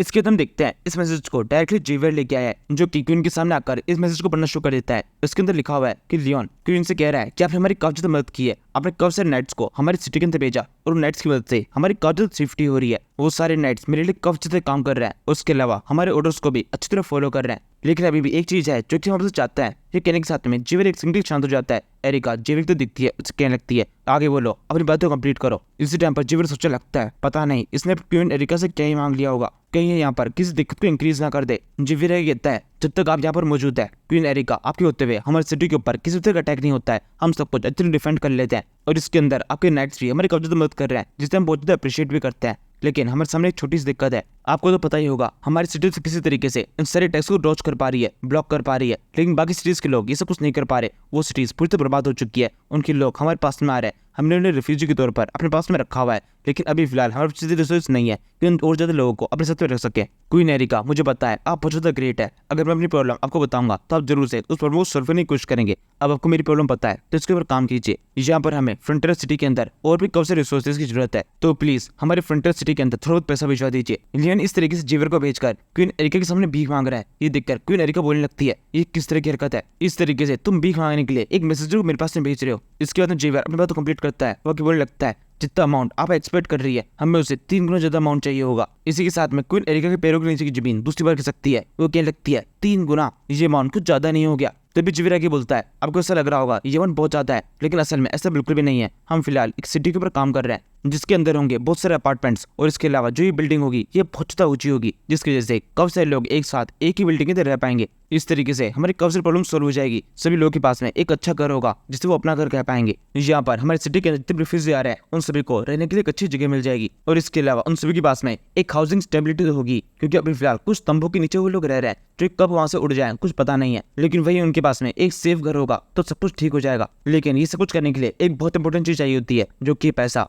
और वो हमारे पास में है नहीं। इसी से एरिका जीवर को बीच में रोकती है और उसे कहने लगती है, बस वही रुक जाओ, इससे कोई मैसेज मुझे सुनना नहीं है, अब जल्दी से तुम मेरा मैसेज सुन लो। उसको जाके कहना कि लियोन फ्रंटेरा मैग्नेटो सिटी के अंदर भी पैसों का पेड़ नहीं लगा हुआ, जिसके अंदर से मैं जब चाहे तब पत्ते तोड़कर उसे दे सकूं। अगर उसे पैसे चाहिए ही थे तो उसे मुझे पहले बताना चाहिए था। अब एकदम से उसकी इच्छा को पूरा करना बिल्कुल मुमकिन नहीं है, इसके अंदर काफी लंबी प्रोसेस होगी। इस तरीके की फाइनेंशियल डिसीजन मैं जब चाहूँ तब अपनी मर्जी से नहीं ले सकती हूँ। इस डिसीजन को लेने से पहले मुझे कम से कम फाइनेंशियल मिनिस्टर से तो बात करनी पड़ेगी। जब वो अप्रूवल कर देंगे उसके बाद में हेकुर आयर ऑफिसर से बात होगी। जब ये दोनों अप्रूवल कर देंगे तब जाकर तुम्हें कुछ मिल सकता है, उससे पहले तो कुछ भी पॉसिबल नहीं है, और इन दोनों से बात करने में थोड़ा लंबा टाइम जाएगा। अभी तुम चाहो तो हमारी इस मजबूरी को हमारी ना समझ सकते हो। ये सुनो जेवीआर उसके पास जो मैसेज होता है तो साइड में रखता है और फिर अपने कपड़ों के अंदर से एक दूसरे मैसेज को बाहर निकालता है। ये थोड़ा स्पेशल मैसेज है जो कि लियोन ने जेवीआर को इस सिचुएशन के अंदर यूज करने के लिए दिया था। इसे देखकर एरिका बोलने लगती है, ये क्या है। इसके बाद में जेवीआर इस मैसेज को पढ़ना शुरू करता है। इस मैसेज के अंदर लियोन ने क्वीन एरिका से कहा है, हम अपने देश के अंदर काफी लंबे टाइम से कई सारे मॉन्स्टर का अटैक देख रहे हैं, और इसके अलावा और भी काफी सारे दुश्मन है जो कि हर समय हम पर अटैक करने के लिए तैयार रहते हैं। तो मेरे पास में एक नया तरीका है जिसकी मदद से हम इन अटैक्स को रोक सकते हैं। ये जो अपार्टमेंट बिल्डिंग्स वगैरह बना रहे हैं ये एक तरीके से एक वॉल की तरह होगी जो कि दूसरे देशों को हम पर अटैक करने से रोकेगी। मॉन्स्टर्स भी इस टाइम पर अटैक नहीं कर पाएंगे। एक तरीके से हम इन सारी बिल्डिंग्स को एक बहुत ही मजबूत दुर्ग की तरह कह सकते हैं, जिसके अंदर एक साथ में काफी सारे लोग रहेंगे। जब हम इसकी एक गेट को बंद कर देंगे तो उसके बाद में हमारे हजारों लोग पूरी तरह सेफ हो जाएंगे। अभी फिलहाल तो ये बिल्डिंग्स केवल रहने के लिए होगी, लेकिन धीरे धीरे करके हम इन्हें दुर्ग के अंदर कन्वर्ट कर सकते हैं, जो कि किसी भी लड़ाई के समय हमें स्ट्रेटेजिकली काफी अच्छा प्रॉफिट देगी। मुझे पूरा यकीन है अगर आप अपने स्टेट का फायदा चाहती है, आप चाहती है हमारे पूरे स्टेट के जितने भी लोग रहते हैं वो पूरी तरह सेफ है, तो आपको जरूर से हमें फंड करना चाहिए। काफी सारे पैसों को हमारे वैसे भेज देना चाहिए ताकि हम इस प्रोजेक्ट के ऊपर अच्छे तरह से काम कर सके और इसे पूरी तरह कंप्लीट कर सके। ये कहने के बाद में जीवर शांत हो जाता है। एरिका सोचने लगती है, ये कह तो ठीक रहा है, लेकिन फिर भी ये सब कुछ डिसीजन लेने से पहले मुझे काफी सारे लोगों से बात करनी पड़ेगी। अगर मैंने अभी ऐसे डिसीजन ले लिया तो इसका मतलब सब लोग ये समझेंगे कि मैं अपनी मर्जी से जब चाहूँ तब वो कोई भी डिसीजन ले लेती हूँ। लेकिन वहीं अगर मैंने किसी से बात करने की कोशिश की तो इसके अंदर काफी लंबा टाइम लग जाएगा, और उसके बाद में ये प्रोजेक्ट और डिले हो जाएगा। शायद से मुझे किसी भी चीज तक ये बना सीधे सीधे इस चीज के लिए हाँ कह देना चाहिए, क्योंकि ये बहुत फायदेमंद है। इसी समय जीवर जोर चिल्लाता है, बिंगो। एरिका बोलती है, ये किस तरह की हरकत है, तुम चिल्ला क्यों रहे हो। जीवर कहता है, इस मैसेज के अंदर ऐसा लिखा होता कि 5 सेकंड गैप के बाद में जोर से बिंगो चलाना है। ये सुनकर एरिका समझ जाती है कि इस पूरे मैसेजिंग के अंदर लियोन को ये बात अच्छी तरह पता थी कि 5 सेकंड गैप के अंदर वो पूरे अपने माइंड के अंदर एनालाइज कर लेगी कि 5 सेकंड बाद में उसे इस चीज के लिए मान जाना है। इसके बाद में वो जीवर से आगे बोलती है, जीवर कुछ देर यहाँ पर वेट करो, हम तुम्हारे लिए फंडिंग का इंतजाम करते हैं। जिस भी मिनिस्टर से बात करनी है वो मैं कर लूंगी, तुम्हें तुम्हारी फंडिंग आज ही मिल जाएगी। इसके बाद जेवीआर उस मैसेज को आगे बढ़ने लगता है। मैसेज के अंदर लियोन आगे लिखा है, आपको बहुत शुक्रिया, मुझे पूरा यकीन था आप जरूर से हमारी इस फंडिंग की रिक्वेस्ट को एक्सेप्ट कर लेंगी, स्पेशली मेरे इस मैसेज को सुनने के बाद में। इसी समय एरिका थोड़ा गुस्सा होते हुए बीच में बोलती है, वहीं पर रुक जाओ, आगे इस मैसेज को पढ़ने की जरूरत नहीं है, आगे इसमें क्या लिखा हुआ है वो मुझे अच्छी तरह पता है। यहाँ से अब एक साइड स्टोरी शुरू होती है जो कि है ऑफिसर गर्ग की। ऑफिसर गर्ग वो ऑफिसर है जिसको लियोन ने सैंड स्टील ट्रैप पर जाने का काम दिया था, और फिर इसने लियोन के पास आकर सब कुछ बताया था कि सैंड स्टील ट्रैप के ऊपर मॉन्स्टर का अटैक हुआ है। अभी फिलहाल जब इसके पास ना करने के लिए कुछ भी काम नहीं है तो यहाँ पर रेफ्यूजीज की मदद कर रहा है, उनके अंदर कंबल बांट रहा है। सीरीज की स्टार्टिंग से हमें इसे दिखाया जा रहा है, लेकिन अभी तक इसको नोटिस में नहीं लाया गया। सीरीज की स्टार्टिंग में इसे एक नॉर्मल वर्कर की तरह दिखाया गया था, उसके बाद में एक और सीन में दिखाया गया जब लियोन एक बॉडीगार्ड को पीट रहा था, तब इसने लियोन को रोकने की कोशिश की थी, तब भी इसके ऊपर ज्यादा नोटिस नहीं आया। इसके ऊपर मेन नोटिस तब आया जब इसको किसी ने किडनैप कर लिया था, और किडनैप होने के बाद में 3-4 दिन तक वहीं रहने के बाद ये किसी तरीके से वहां से बच के निकल गया और सीधे पहुंच गया बेरियान के पास में उसे सारी बातें बता दी, जिससे बेरियान काफी खुश हुआ। किडनैपर्स को पकड़ लिया गया और साथ में इस बंदे को मिल गया प्रमोशन। ये बन गया ऑफिसर गर्ग। प्रमोशन के बाद में इसने रिस्पॉन्सिबिलिटीज को और अच्छी तरह समझा, सारे काम को ठीक तरह से किया। इसे जो कुछ भी ऑर्डर दिया जाता है ये उसे परफेक्टली कंप्लीट करता है। इसी वजह से सब लोग इससे काफी ज्यादा खुश है। सब लोग इसको वफादार, ईमानदार और इसके अलावा जितनी भी चीजें हैं वो सब कुछ इसे मानते हैं। या इस टाइम पर इस रिफ्यूजी कैंप के अंदर जितना भी कुछ भी काम कर रहा है, इसे ऑर्डर नहीं मिला है, ये अपनी मर्जी से सब कुछ कर रहा है। जितने ब्लैंकेट इस टाइम तक बांटे हैं जिसके पर्सनल है, और ये चीज इन रेफ्यूजीज को भी कब अच्छे से समझ में आती है। जब ये इनको ब्लैंकेट बांटने लगता है तब रेफ्यूजी खुद से उनको बताते हैं कि उन्हें इतने सारे ब्लैंकेट की जरूरत नहीं है, कहीं और इन्हें बांटा जा सकता है। इसके बाद में वो बच्चे ब्लैंकेट्स को लेकर इस कैंप से बाहर निकलता है। सामने की तरफ से एक वेट्रेस जा रही होती है। ये वो वेट्रेस है जिसके ऊपर सबसे पहले इन कीड़ों ने अटैक किया था और फिर मार्बेला ने इसे बचाया था। पहली बार मार्बेला ने और दूसरी बार एक ऑर्क ने। जैसे ही गर्ग की नजर एमिली की ओर पड़ती है वो तुरंत ही उसे बात करने की कोशिश करता है। उसके पास में आकर उसे कहने लगता है, ये तुम क्या कर रही हो? तुम्हें इस तरीके से पूरे दिन काम करने की जरूरत नहीं है। मैं देख रहा हूँ तुम सुबह से काम के अंदर लगी हुई हो, तुम्हें थोड़ा बहुत आराम कर लेना चाहिए। एमिली कहती है, तुम मुझे मत सिखाओ, मुझे पता है मुझे क्या करना है। यहाँ पे इस रिफ्यूजी कैंप के अंदर मेरी बहुत जरूरत है। अगर मैं थोड़ा बहुत भी आराम करूंगी तो किसी और की जरूरत पूरी नहीं हो पाएगी। गर्ग बोलता है, ज्यादा बकवास मत करो, तुम्हारा ये काम तो मैं भी कर सकता हूँ, तुम जाकर थोड़ा टाइम आराम कर लो। जी कहते वो एमिली के हाथ से उसके जितने ब्लैंकेट्स होते हैं वो उसे छीनने की कोशिश करता है, लेकिन एमिली पीछे की तरफ हटकर उसे डॉज कर लेती है और फिर उसे चिढ़ाते हुए कहने लगती है, तुम तो बहुत ज्यादा स्लो हो, एक लड़की से इन ब्लैंकेट्स को भी नहीं छीन पा रहे। असल में यहाँ पर ये लोग केवल मजाक कर रहे होते हैं। दोनों के बीच में काफी अच्छी दोस्ती है। भले ही गर्ग अब ऑफिसर बन गया हो, लेकिन एक टाइम पर ये दोनों सेम लेवल पे थे। तब से इनकी दोस्ती चली आ रही है। और ये सब कुछ साइड में खड़ा होकर एक और देख रहा होता है जिसके हाथ में कुछ फूल है। ये वो औरत है जिसने एमिली को बचाया था और फिर एमिली ने बाद में आकर इस औरत को ये सारे फूल दिए थे। अब तक इस औरत ने इन फूलों को संभाल के रखा है। और फिर अब जब ये एमिली को किसी और के साथ में इस तरह हंसता हुआ देखता है तो एक ही झटके में इसके दिल के कई सारे टुकड़े हो जाते हैं। रईसी कसर को इस और के दोस्त पूरी कर देता है। उसके पास में आकर उसे हंसते हुए लगता है, देख रहे हो तुम वो लड़की जो कुछ टाइम पहले तुमसे बात कर रही थी, अब फिलहाल किसी दूसरे लड़के से बात कर रही है। वो उसके साथ में कितनी ज्यादा खुश है, तुम्हारा भी कट गया है। एक दूसरा और को बोलता है, तुम ये कैसे सोच सकते थे कि कोई ह्यूमन तुम्हें पसंद करेगा? और की शक्ल ह्यूमन के हिसाब से काफी ज्यादा बेकार सी होती है, और इसके अलावा तुम्हारी शक्ल तो और के हिसाब से भी काफी ज्यादा बेकार है। और में भी कोई भी नहीं है जो कि तुम्हें पसंद करता हो। एक लड़की तुम्हें कैसे पसंद करेगी? तीसरा और को बोलता है, वैसे तो हम औरत के लिए समझा जाता है कि हम काफी ज्यादा बेवकूफ होता है, लेकिन तुम्हारे लिए तो बेवकूफ वर्ड भी काफी ज्यादा छोटा है। तुम बददिमाग और इसके अलावा जितने बुरे वर्ड्स तुम्हारे लिए कहे जा सकते हैं तुम वो सब कुछ हो, क्योंकि तुमने एक ह्यूमंस के लिए सोचा कि वो ह्यूमन तुम्हें पसंद कर सकती है। अपने दोस्तों से इतना सब कुछ सुनने के बावजूद भी इस औरत के माइंड के अंदर एमिली के लिए कुछ बुरा कुछ भी नहीं आता। उसके चेहरे के ऊपर एक हल्की स्माइल होती है। वो बस फिलहाल के लिए एमिली को खुश देखकर ही खुश जाता है। उन फूलों को जो कि उसके हाथ में होते हैं उन्हें साइडों में बिखेर देता है और फिर बिना कुछ कहे वहां से आगे बढ़ जाता है। इसी टाइम पर एमिली भी उसे नोटिस कर लेती है, लेकिन उसे कुछ कहती ही नहीं है। उसके मन में तो आता है कि उस औरत से बात करे, लेकिन उसके मुंह से कुछ निकलता नहीं। एमिली बस ऐसे ही कुछ जाते हुए देख रही होती है और औरत बिना कुछ कहे एकदम सर झुकाए शांति से चला जाता है। और इसी के साथ में ये बिना सर पैर की छोटी साइड स्टोरी खत्म होती है। हम सीधे बैरन को देखते हैं जो कि इस टाइम पर अपने फ्रंटियर मैंशन के अंदर है। एकदम से उसकी आंखें खुलती है और फिर इसके तुरंत बाद उससे कैसे सिस्टम विंडो शोने लगती है, जिसके बाद पता चलता है ये बैरन नहीं असल में लियोन है। इसने अपनी हालत ऐसी बना ली है कि दिखने में काफी कुछ बैरन जैसा दिखाई दे रहा है, एकदम सूखा हुआ सा। उसका चेहरा पूरी मुरझाया हुआ है। चेहरे को देखे पता चल रहा है उसको बहुत ज्यादा थकान हो रखी है। अभी कुछ टाइम पहले वो बेहोश हो गया था। उसके बाद में बैरन उसे खुद से यहाँ पर उठा के लेके आया है। होश में आते ही लियोन कहने लगता है, ये किस तरीके का अजीब सपना था, मैंने ये सब कुछ क्या देखा? इसके बाद सबके मन में ये सवाल होता है कि लियोन ने किस तरह का सपना देखा है। सिस्टम भी उससे यही पूछने लगता है, तुमने सपने में क्या देखा? इस समय बैरन बीच में इंटरप्ट करते हुए कहने लगता है, क्या हुआ, आपको होश आ गया? काफी लंबा टाइम लग गया आपको होश में आने में। लियोन कहता है, सर बैरन आप यहाँ पर ही है। बैरन बोलता है, हाँ बिल्कुल मैं यहीं पे ही हूँ, आपका अच्छे से ध्यान रखूंगा। लियोन कहता है, आप मेरा ध्यान नहीं रख सकते, मुझे केवल अभी फिलहाल के लिए एक ही चीज चाहिए, जेवियर की खबर। जेवियर के साथ में क्या हुआ, क्या वो पैसे लेके आ चुका है? बैरन बोलता है, अभी फिलहाल के लिए हमारे पास कुछ भी खबर नहीं आई, वो अभी तक नहीं लौटा। ये सुनने के साथ में लियोन के हाथ और तक खराब होने लगती है। वो दूसरी तरफ और मुंह करे कहने लगता है, वो अभी तक लौटा नहीं है, यानी इसका मतलब जरूर से मैं जो प्रेडिक्ट कर रहा था वैसा नहीं हुआ, क्योंकि एरिका ने हमारी बात नहीं मानी होगी। बैरन बोलता है, आपको तुझे परेशान होने की जरूरत नहीं है, जरूर से कुछ तो कुछ हो जाएगा। लियोन कहता है, कैसे हो जाएगा? हमारे पास पैसे एकदम खत्म होने वाला है, इतने रेफ्यूजी हमारे साथ में, इन सभी को हमें पालना है और अभी तक हमारे पास पैसों को किस तरह से इंतजाम करना है इसके बारे में कुछ भी सोचा नहीं है। जिसे कि लियोन अब खुद से उठने की कोशिश करता है, लेकिन उसकी बॉडी उसको साथ नहीं देती। वो जोरों से खांसने लगता है और दोबारा से अपने बिस्तर पर लेट जाता है। और फिर आई कहने लगता है, हमने थोड़ा बहुत कर्जा भी ले लिया है ताकि इन रिफ्यूजीज को पाल सके, हमें उसका पैसा भी वापस चुकाना होगा। बैरन बोलता है, कोई भी समस्या नहीं है, हम जरूर से वो सारा पैसा चुका देंगे, वैसे भी वो कोई बड़ा अमाउंट नहीं है, मुझे यकीन है वो लोग थोड़ा टाइम और रुक सकते हैं, हम आराम से थोड़ा आराम कर लीजिए, उसके बाद में अच्छी तरह सोचिए हमें क्या करना चाहिए। लियोन कहता है, मुझे नहीं लगता अभी फिलहाल मैं इस हालत में हूँ कि मैं कुछ भी सोच सकूँ, मुझे तो ऐसा लग रहा है मेरा माइंड पूरी तरह ब्लैंक हो चुका है, बॉडी बिल्कुल भी साथ नहीं दे रही है। मुझे तो फिलहाल ये भी समझ में नहीं आ रहा अगर यहाँ पर मुझे कुछ हो जाता है तो मेरे जाने के बाद में आप लोग किस तरीके से ये सारा कर्जा जो कि मैंने लिया है उसे चुकाएंगे। वैसे तो मैंने इसका भी इंतजाम कर लिया है। विस्काउंट लोकाना कुछ टाइम बाद में एक चेक भेज देगा जिसके अंदर इतना बड़ा अमाउंट लिखा होगा कि जिसकी मदद से वो थोड़ा बहुत कर्जा भी चुका जाएगा और इसके अलावा थोड़ा अमाउंट बच भी जाएगा, उसको आप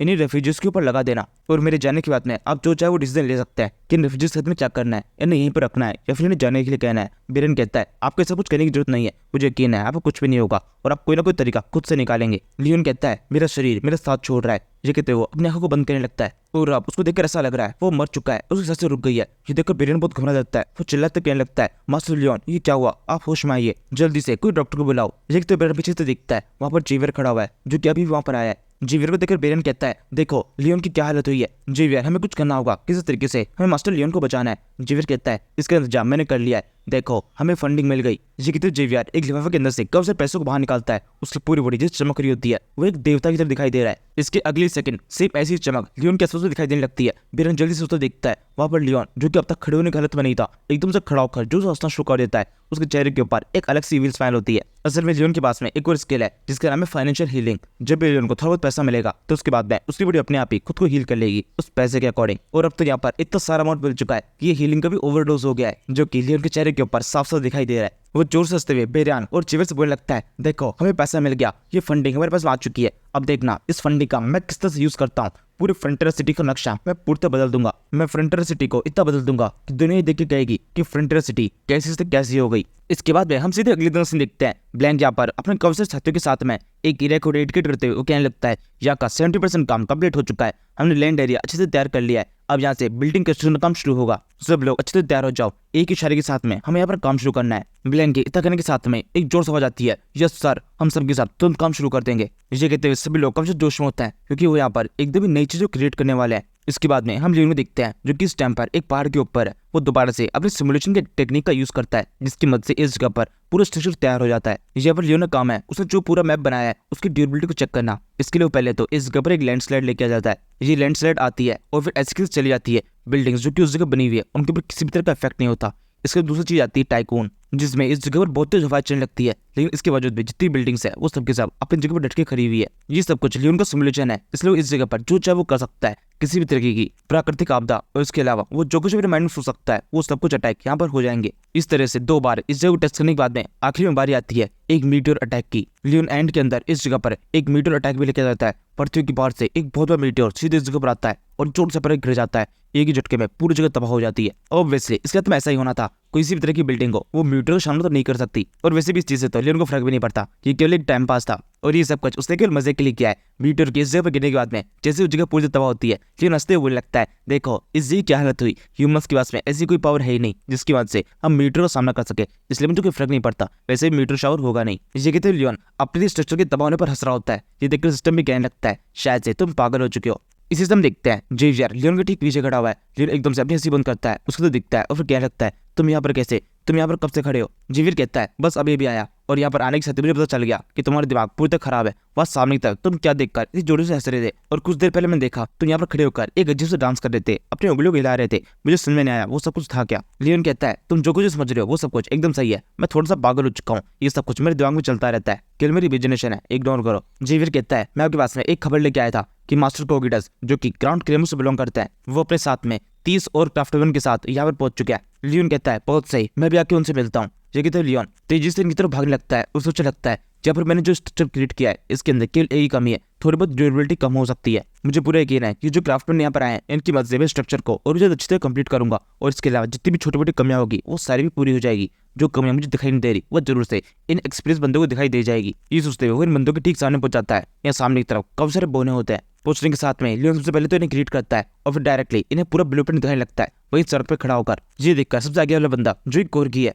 वो लियोन के ऊपर गुस्सा होते हुए बोलने लगता है हम यहाँ पर इतनी दूर से आए, हम सबके सब क्राफ्टमैन हैं और तुम इस तरीके से एक बेलदार की तरफ से बात कर रहे हो। यहाँ पहुंचने के साथ में तुम्हें मैंने अपना काम बता दिया, इस तरह का बिहेवियर बिल्कुल भी ठीक नहीं है। हम यहाँ पर आए हैं, हमसे थोड़ा रिस्पेक्ट से बात करो, हमें अच्छी तरीके से बैठा हो, उसके बाद में हम किसी भी तरह की बात करेंगे। लियोन कहता है मुझे लगा था आप काफी अच्छे क्राफ्टमैन है, इसलिए अगर मैं आपको यहाँ पर लाने के साथ में आपको शानदार से ब्लूप्रिंट दिखाऊंगा जिसके अंदर मैंने नए तरह के स्ट्रक्चर बनाए तो उसे देखकर भी आप काफी खुश हो जाएंगे। ये कहते लियोन कोरगी को एक शानदार मशीन दिखा रहा होता है जिसकी मदद से सीमेंट को मिक्स किया जा सकता है। पहले कुछ सेकंड कोरगी लियोन के चेहरे की तरफ और उसके बाद में उसका पूरा ध्यान उस ब्लूप्रिंट के ऊपर चला जाता है। स्ट्रक्चर सच में काफी शानदार है, उस ब्लूप्रिंट के अंदर जिस तरह की मशीन बनी हुई है वो काफी अच्छी तरह वर्क कर सकती है। इसे देखकर वो लियोन की बदतमीजी को पूरी तरह भूल जाता है, उसके हाथ में से उस ब्लूप्रिंट को छीन लेता है और फिर कहने लगता है तो फिर ठीक है, हम सीधे काम पे लगते हैं। हमें सीधे उस जगह पे लेके जाओ जहाँ पर तुम सारी बिल्डिंग्स क्रिएट करना चाहते हो। मैं देखना चाहता हूँ अब तक तुम लोगों ने कितना काम कंप्लीट कर लिया है। अगर ये काम अभी तक शुरू भी नहीं हुआ होगा तो मुझे काफी गुस्सा आने वाला है। इसके बाद में इस काम को आगे बढ़ाया जाता है। लियोन ने पहले कब से तैयारी कर रखी है। लियोन और जेवियर सबसे पहले मेन काम करता है, वो सीधे एक जगह पर आने के बाद में अपने वेपन्स का यूज करके जमीन के ऊपर एक जोर से माना ब्लास्ट करते हैं, जिससे जमीन के अंदर से कब से मिट्टी बाहर निकल जाती है। इसके बाद दूसरी तरफ हम प्रोडोन को देखते हैं जो कि अपने अलग काम में लगा हुआ है। उसका काम है सीमेंट को मिक्स करना। लियोन को सीमेंट बनाना तो आता है जो कि उसने काउंट करने में बनाना सीख लिया था, लेकिन वहां पर सीमेंट को अलग तरह से यूज करना था, उसे सीधे पानी के अंदर डालना था। तो इसके लिए इस मिक्सिंग मशीन की जरूरत नहीं थी, लेकिन यहाँ पर एक बहुत बड़ा स्ट्रक्चर क्रिएट करना है जो कि जमीन के ऊपर होगा और साथ में उसके अंदर काफी सारे लोग भी रहेंगे, इसलिए बहुत ज्यादा जरूरी है जो सीमेंट हो वो काफी अच्छी क्वालिटी का हो, उसके अंदर अच्छी तरीके से सारे इंग्रेडिएंट्स को मिक्स किया गया हो। इसी वजह से लियोन ने ये स्पेसिफिक मशीन बनाई है जिसके अंदर वो प्रोडोन को भगा रहा है ताकि मिक्सर को पूरी तरह घुमाया जा सके। इसके बाद में हमें ऑर्क्स को देखते हैं जो कि अपनी बॉडी बिल्डिंग दिखा रहे हैं। उनके पास में कुछ सरिये है जिनको वो अपने हाथों की मदद से मोड़ देते हैं और ये वो सरिया है जो कि बेंगुल की बॉडी के अंदर से बाहर निकलते हैं। लियोन यहाँ पर बिल्डिंग क्रिएशन के अंदर इन्हीं सरियों को यूज किया जाने वाला है। वो खुद यहाँ पर काम तो कर ही रहा है, लेकिन साथ में काम करते हुए बेरन को सब कुछ सिखा भी रहा है। उसे बता रहा है कि किस तरीके से सीमेंट को मिक्स किया जाता है, किस अनुपात में मिट्टी लेनी है, किस अनुपात में सीमेंट और कितना पानी। बेरियन भी एक अच्छे स्टूडेंट की तरह सब कुछ पूरी तरह नोट कर रहा होता है ताकि इस काम को बाद में अच्छे से कंप्लीट कर सके। लियोन को अपने काम को जितना उसके उतना ज्यादा बांटना है, क्योंकि वो अकेला सारा काम करता रहेगा तो एक टाइम के बाद में वापस उसकी हेल्थ वैसी हो जाएगी जैसे पहले हो गई थी। इसके बाद में हम बेबोंग को देखते हैं जो कि लियोन का सबसे बड़ा मॉन्स्टर है। इसका काम है जमीन पे सामान को उठाकर उसे ऊपर की तरफ लेके जाना। और जब बेबोंग ये सारा काम कर रहा होता है, इस तरह बेंगुल इसे देखकर इसे चेयर कर रही होती है, जिसे देखने के साथ में बेबोंग काफी ज्यादा खुश जाता है और भी ज्यादा जोश से इस सारे काम को कंप्लीट करने लगता है। इसी तरीके से कई दिन बीत जाते हैं। बिल्डिंग का काम काफी तेज से आगे बढ़ रहा है। काफी बड़ा स्ट्रक्चर तो बनकर तैयार भी हो चुका है। लियोन और जेवियर और इसके अलावा जितने बाकी सारे लोग हैं वो सारे इसके अंदर बहुत मेहनत कर रहे हैं। यहाँ पर लियोन और बेरियन इस बिल्डिंग के बाहर खड़े हुए हैं, वो इस बिल्डिंग के स्ट्रक्चर को देख रहे होते हैं। बिल्डिंग काफी ज्यादा क्रिएट होने वाली है। इसे देखकर वो बेरियन से बोलने लगता है, इस बिल्डिंग को किस तरह से क्रिएट किया गया है इसके बारे में मैंने तुम्हें सब कुछ सिखा दिया है, आगे काम तो तुम कंप्लीट कर ही दोगे। बेरियन बोलता है, हाँ बिल्कुल, सारा काम मैं कंप्लीट कर सकता हूँ, आपने मुझे सब कुछ सिखा दिया है। ये सुनने के बाद में लियोन सोचने लगता है, बेरियन ने सारा काम काफी अच्छी तरह सीखा है, जितना अच्छा मैं सिखा सकता था उसने उससे भी अच्छा सीख लिया। मुझे उसको पूरा भरोसा है, वो सारा काम अच्छी तरह कर लेगा। मेरे पास में करने के लिए और भी काफी सारे काम है। एक और प्रॉब्लम है जो कि मुझे सॉल्व करनी है, और वो प्रॉब्लम है सर्दी की। इतनी बड़ी बिल्डिंग के अंदर किसी भी तरीके से हम उस तरह की फ्लोरिंग नहीं कर सकते। ऑन डाउन फ्लोरिंग केवल उन्हीं घरों में की जा सकती है जिनके अंदर केवल एक फ्लोर हो या फिर ज्यादा से ज्यादा 2 फ्लोर हो। ज्यादा फ्लोर्स की बिल्डिंग के अंदर ऑन डाउन फ्लोरिंग बहुत ज्यादा महंगी पड़ेगी और इसके अलावा उसे करना भी काफी मुश्किल होगा। इसी वजह से हमने एक नए स्ट्रक्चर का यूज किया है। इसके अंदर हम एक इंजन का यूज करेंगे जो कि ग्राउंड फ्लोर पर रखा होगा। उसके अंदर कोयले को जलाया जाएगा जिससे बनेगी धुआं, जो कि काफी ज्यादा गर्म होगा। उस धुएं को हम पाइपों की मदद से हर एक अपार्टमेंट के अंदर भेजेंगे जहाँ पर होंगे काफी सारे इंसुलेशन जो एक गर्म हो जाएंगे और पूरे कमरे को भी गर्म करेंगे। इस तरीके से ठंड की प्रॉब्लम सॉल्व हो जाएगी। लेकिन यहाँ पर भी एक दिक्कत है, जो ये हवा होगी वो स्टार्टिंग में तो गर्म रहेगी लेकिन धीरे धीरे करके ठंडी होती जाएगी। ये इसका मतलब जैसे जैसे हम हवा को ऊपर की तरफ भेजते जाएंगे धीरे धीरे करके वो और ज्यादा ठंडी होती जाएगी। नीचे के फ्लोर के लोगों को तो गर्म हवा मिलती रहेगी, लेकिन ऊपर के फ्लोर के लोगों को बिल्कुल भी गर्म नहीं मिलेगी। ऊपर के फ्लोर पूरी तरह ठंडे रहेंगे। ये इसका मतलब वहाँ पे रहना भी काफी ज्यादा मुश्किल होगा। अगर मैं चाहता हूँ ये पूरी बिल्डिंग रहने के लायक हो, ऊपर के फ्लोर तक सभी लोग इस सभी बिल्डिंग्स का यूज कर पाए, पूरा अपार्टमेंट काम आ जाए, तो मुझे ऐसा कोई तरीका निकालना होगा जिससे हम हीट को एकदम ऊपर तक पहुंचा सके। इसी प्रॉब्लम के लिए कोई आइडिया निकालने के लिए लियोन पहुंच जाता है अपने फ्रंटियर मेंशन के अंदर, आराम से अपने टेबल की ओर बैठकर कोई तरीका निकालने लगता है। उसने अब तक काफी सारे तरीके तैयार कर लिया है, लेकिन इनमें से कोई भी नहीं है जो कि वर्क करने वाला है। सबकी सब बेकार है। इस वजह से बहुत ज्यादा इरिटेट हो जाता है। वो गुस्सा होते हुए खुद से कहने लगता है, शायद से मैं पागल हूँ कि ये तरीका काम नहीं करेगा, ये भी काम नहीं करेगा। पिछले कई दिनों से मैं दिन रात जानकर इसी चीज के ऊपर रिसर्च करने की कोशिश कर रहा हूँ, लेकिन कुछ भी फर्क नहीं पड़ रहा। मैं अभी तक एक स्टेप भी आगे नहीं बढ़ा, मुझे कुछ भी समझ में नहीं आ रहा। इसी समय लियोन की नजर उन चीजों की बढ़ती है जो कि आगे होने वाली है। लियोन को याद आता है कि इस जगह पर एक बहुत ताकतवर ड्रैगन है जो कि फायर ब्लास्ट कर सकता है। जेवियर ने एक टाइम पर उससे फाइट की थी और उसने जेवियर के ऊपर भी बहुत तेज फायर ब्लास्ट मार दिया था। जेवियर ने उस फायर ब्लास्ट को डायरेक्टली अपनी बॉडी के ऊपर लिया, लेकिन इसके बावजूद भी उसे कुछ हुआ नहीं। और वो इसलिए था क्योंकि उसने अपनी बॉडी के ऊपर एक आर्मर पहन रखा था।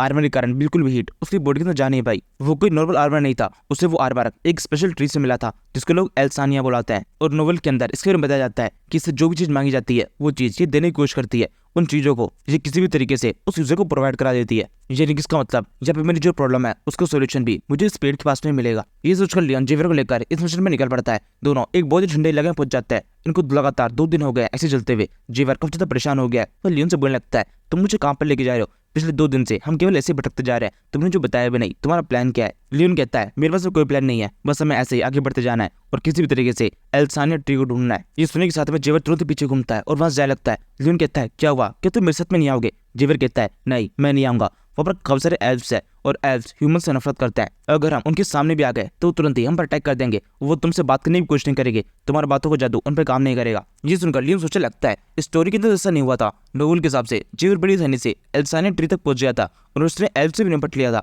लेकिन अब ऐसा क्यों हो रहा है? इसके पास में एल्फ से निपटने का कोई तरीका क्यों नहीं है? जिस तरह डर क्यों रहा है? ये सोचकर जेवियर आगे बोलता है तुम इस तरह घबराने की जरूरत नहीं है, हम आगे बढ़ते रहते हैं, मुझे यकीन है कोई ना कोई तरीका निकल जाएगा। लेकिन फिर भी अगर तुम्हें मेरी बात नहीं माननी है तो फिर तुम मुझे यहाँ पर इसी तरह छोड़कर यहाँ से लौट सकते हो। तुम मेरे गार्डियन नाइट हो, तुम मुझे गार्ड करने की जरूरत नहीं है, तुम्हारी मर्जी। लियोन की ये बात जेवियर के ऊपर असर कर जाती है और फिर जेवियर को ना चाहते हुए भी लियोन के पीछे भी चलना पड़ता है। वो इस टाइम पर पहुंचता गुस्से में, लेकिन इसके बावजूद भी लियोन को अकेला नहीं छोड़ सकता। इसी तरीके से थोड़ा और आगे बढ़ने के बाद में जब जेवियर गुस्सा थोड़ा शांत होता है, वो लियोन से पूछने लगता है लेकिन वहाँ पर जो एल्फ है वो पिछले 500 सालों से कभी भी ह्यूमन से कांटेक्ट में नहीं आए। अगर उन्होंने हमें देख लिया तो तुरंत पर अटैक करके हमें खत्म कर देंगे। क्या तुम्हारे पास में कोई प्लानिंग है किस तरीके से उनसे निपटना है? लियोन कहता है हम वहाँ पर उनसे कुछ भी मांगने के लिए नहीं जा रहे। जेवियर कहता है तुम्हारा मतलब क्या है? लियोन कहता है मेरा मतलब यह है हम वहाँ पर जाएंगे, उनसे जो भी चीजें अपन को चाहिए वो चुराएंगे और ऐसे कैसे वापस लौटाएंगे, वो हमें देख भी नहीं पाएंगे। लियोन का ये प्लान जेवियर को पसंद नहीं आता। वो सोचने लगता है ये सही नहीं है, मैं एक बॉडीगार्ड नाइट हूँ, मेरे को इस तरीके का चोरी का काम बिल्कुल शोभा नहीं देता है, लेकिन फिर भी क्योंकि फ्रंटियर सिटी के लिए जरूरी है इसलिए करना तो पड़ेगा ही।